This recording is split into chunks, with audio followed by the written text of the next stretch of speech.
आपका स्वागत करके मैं बहुत प्रसन्न हूं। मैं खुद चलकर आपको लेने आता, परंतु अस्वस्थ होने के कारण नहीं आ सका। इतने वर्षों बाद आपसे भेंट करके मुझे भी अच्छा लग रहा है। लंदन में मिले थे, वो दशहरे का दिन था।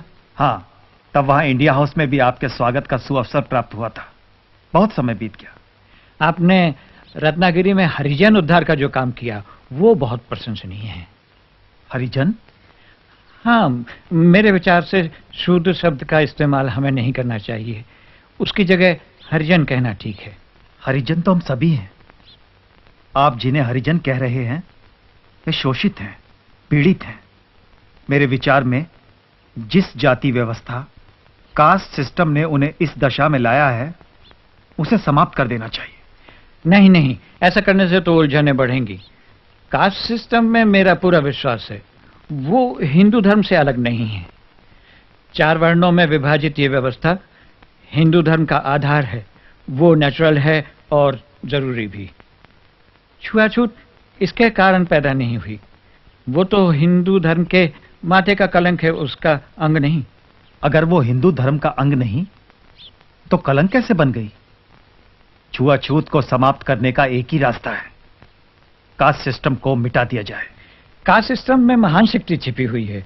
इसके कारण हिंदू धर्म बिखरने से बच गया है। बच नहीं गया है महात्मा जी। कास्ट सिस्टम के कारण हमारा धर्म, हमारा समाज समाप्त होने के निकट पहुंच गया है।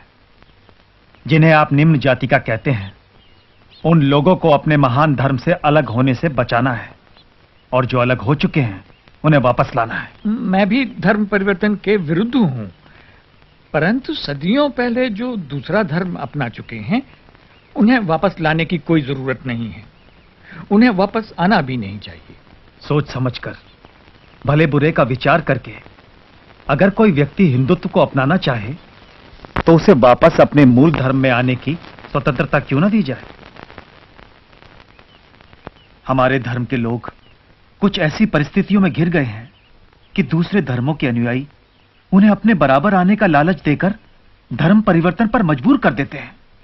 इसीलिए मैं कहता हूं, जिन प्रथाओं ने हमारे बीच ऊंच नीच का भाव लाया है, अब उनका कोई उपयोग नहीं है।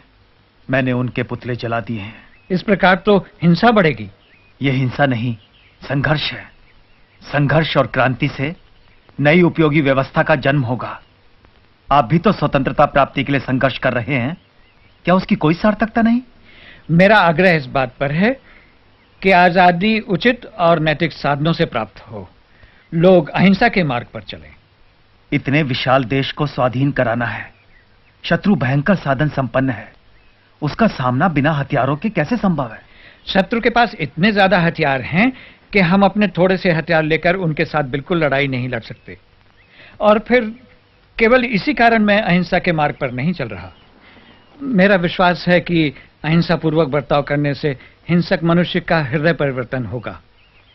यदि एक गाल पर तमाचा खाने के बाद हम दूसरा गाल पेश करेंगे तो हमें दूसरे तमाचे के स्थान पर स्नेह मिलेगा। आपकी बात मनुष्यों के संबंध में सच हो सकती है, परंतु राक्षसों और पशुओं से ऐसी अपेक्षा नहीं की जा सकती। जिन हत्यारों ने जलियांवाला बाग में सैकड़ों निर्दोष निरपराध लोगों को गोलियों से भून डाला, उन्हें दूसरा अवसर नहीं दिया जा सकता। श्री कृष्ण को अंत में कंस और शिशुपाल का वध करना ही पड़ा। देश की रक्षा के लिए सेनाएं तो चाहिए। संपूर्ण अहिंसा का लक्ष्य असंभव है। महान लक्ष्य चाहे कितनी दूर हो, उसे सामने रख करके ही हम उसके निकट कहीं पहुंच सकते हैं। हमें उसकी ओर चलना है, उसी ओर चलना है।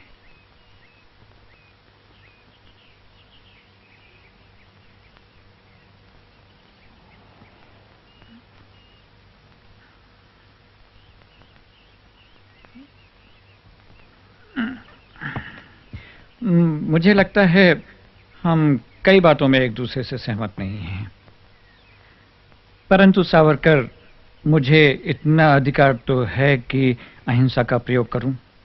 अपने निजी प्रयोग के तराजू में पूरे राष्ट्र को रखने से पहले राष्ट्र के हित और अहित की बात जरूर सोच लेनी चाहिए। मुझे आशा है हम फिर मिलेंगे और बातें करेंगे।